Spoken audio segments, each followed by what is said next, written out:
Do you let me get away with stuff because I have cancer? Okay, I want to say no to that, but the truth is yes.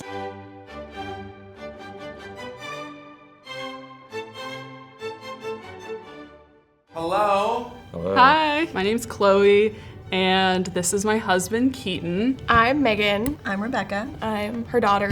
My name is Sarah. I'm Josh. I am Sarah's brother. We're here to talk about something specific. What's going on in your life right now? I have cancer.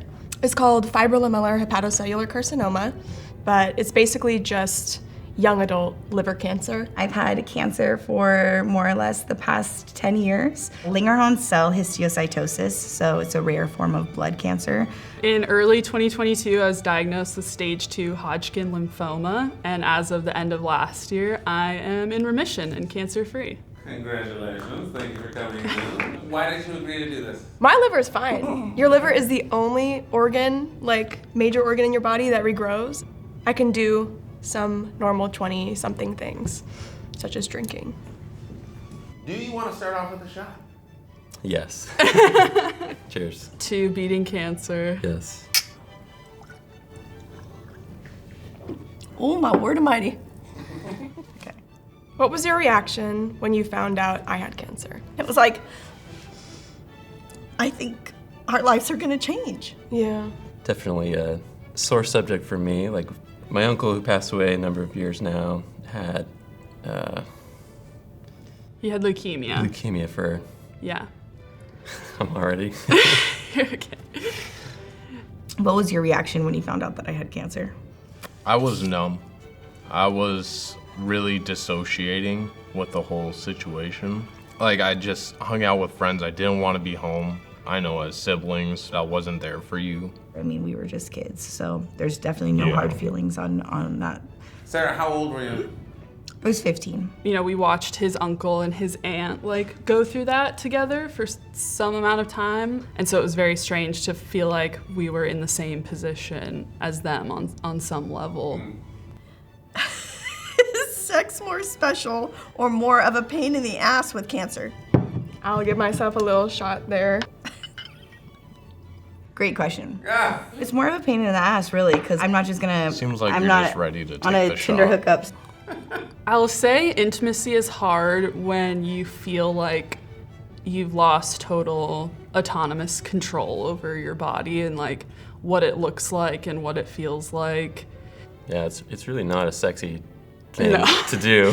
Trying to tell someone on a second date, oh, by the way, I've got SANS next week, I might have to go through chemo again, is people ghost me. People don't want anything to do with that, and that makes me feel invalid. So. Do you let me get away with stuff because I have cancer?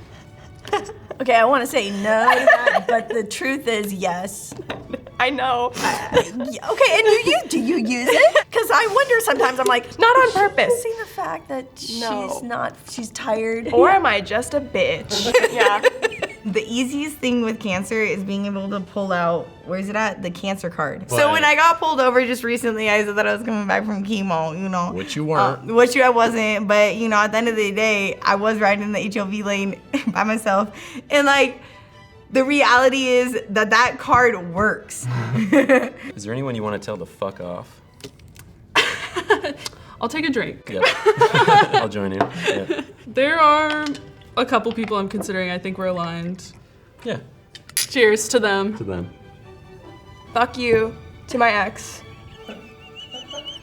Yeah, what she said. How do people react when you tell them that I have cancer? Do you tell anybody that I have cancer? I don't just promote it. And you can't pronounce it. I can't pronounce it, so yeah. What do you think it is? Give it your best shot. I swear. I just said it earlier in this shoot. Yes, linear Hon cell ciliar lysosis. I definitely am wrong. Langerhans cell histiocytosis. Last night, I called it Hodgkin's lymphoma, and I feel like I got that off of Grey's Anatomy. How do people react when you tell them I have cancer? Some people, it's interesting, I've lost friends because it's just too heavy. A lot of my friends had daughters the same age. Mm-hmm. And to think, oh, what if it happened to me, was just so heavy that they just stopped communicating. And you know what? I was hurt, but I understood. People were pretty sympathetic, but didn't really know what to do. Yeah, like there's nothing that anyone can say to make you feel better. But like what I think people could say is just like, I'm sorry, that sucks so fucking bad. Like just acknowledge that it's shit. If I had like one wish, I would go back and take it all away. I would like undo all of the learning, all of the growth, all of the therapy I've done, and just go back to being like a naive 26-year-old, and I'd rather be that person than this person.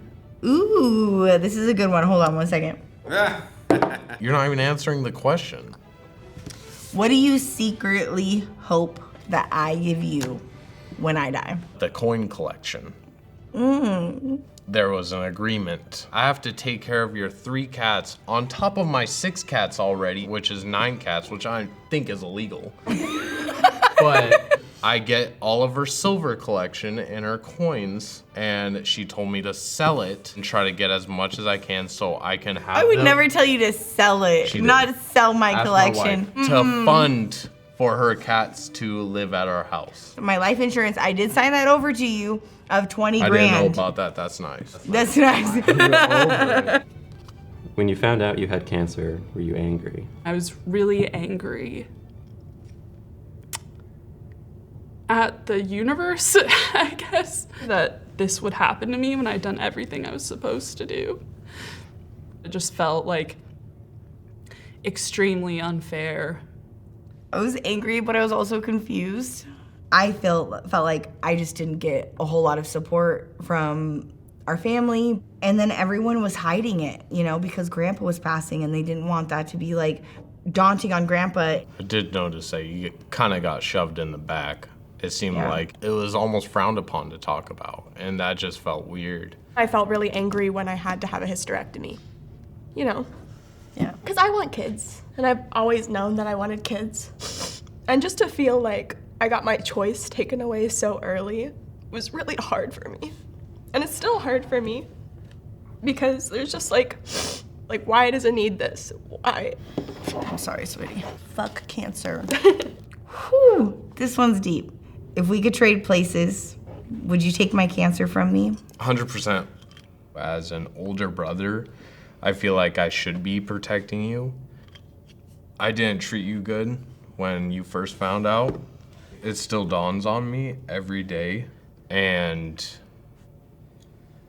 I feel like I should have been the one. When you were first diagnosed, that was my prayers. Please, God, have me do this. I wanted it so badly to be on me. I am the one with the cancer, but I'm also okay. Yes. Have you questioned your faith or religion? Yes. I grew up Catholic, and I never really remember connecting with it on a religious level, but I prayed a lot. I didn't know where it was coming from, but it also didn't matter because I just felt so much comfort in that moment. I also talked to a lot of my dead relatives and asked them for help, and I believe that they heard me. So now I feel like I'm left with a lot of open questions.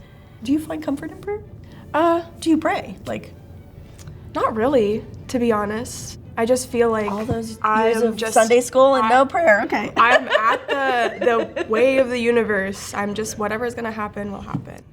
Do you ever worry that I'm not gonna make it? At least once every month. It usually happens on my way home from work. I'm more fragile when I'm by myself. Sometimes I just put on the playlist those songs that I used to listen to in high school, and when that Blink 182 hits, it puts me in an emotional state. Do you ever worry I'm not going to make it? To be honest, yeah. I don't dwell on it, but I have to be realistic that that's a possibility. Yeah, I think about it too. I know that my girlfriend thinks about it. When we first started dating, Yeah. she was like, oh, I had to consider what might happen if we dated for the long term. It just makes it hard. I'm like, I'm not less deserving of love just because I have all this going on in my life. Yeah. Okay. Last one. Last one. Are you less or more afraid of dying now? More afraid because you realize how much there is to lose. It's kind of this like really sick, twisted curse with cancer, is that the more good things that you have going on in your life, the more that you are capable of losing at any moment. And you know that because you have cancer, something genuinely bad happening is right around the corner at all times. I really don't feel like dying is all that scary. That's guaranteed. That's part of the story. But what I'm scared of is not being myself enough to live into my full value of my story. Just going through this whole thing, I really feel like I kind of like saw the boogeyman a little bit, almost, if that makes sense. Like, and it was worse than I thought, but I'm glad that we made it through. Me too. Thank you, too, for being so open and honest. How was this experience? I never cried, so I'm proud of that. I got close. But I've been wanting to have this conversation with her for a while. So when she brought up the idea, it was almost beneficial because it's good to let her know how I truly feel. I love you. I love you, Mom. Mwah, mwah. Fuck Fuck cancer. That's true.